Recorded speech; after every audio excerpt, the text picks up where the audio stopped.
Hello mga mi! Bago lang tayo dito. Subscribe naman. Pa-subscribe naman sa inyo dyan. Yes, pag-unbox lang tayo ng mga parcel. O diba? Pag-affiliate ka, gusto mo lahat ng mga kailangan mo, no-order mo na lang.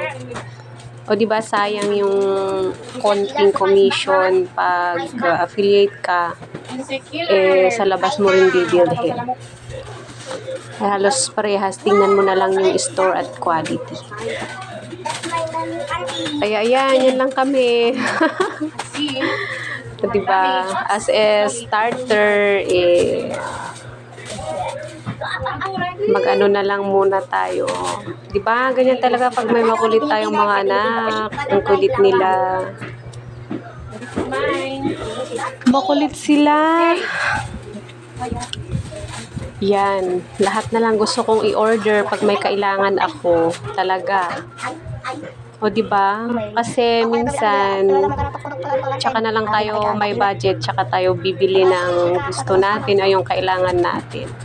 Kasi pag pupunta tayo sa market, syempre, hindi naman lahat nakukuha natin. Kaya, tsaka na lang, o kaya sa online na natin bilhin.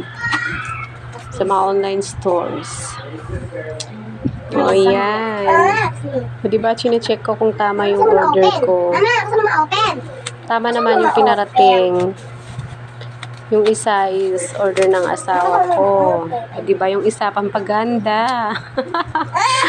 Di wag niyong kalimutan yung sarili niyo. O diba, sana makagawa tayo ng magandang vlog para makapagsimula na rin. Diba, trinay lang.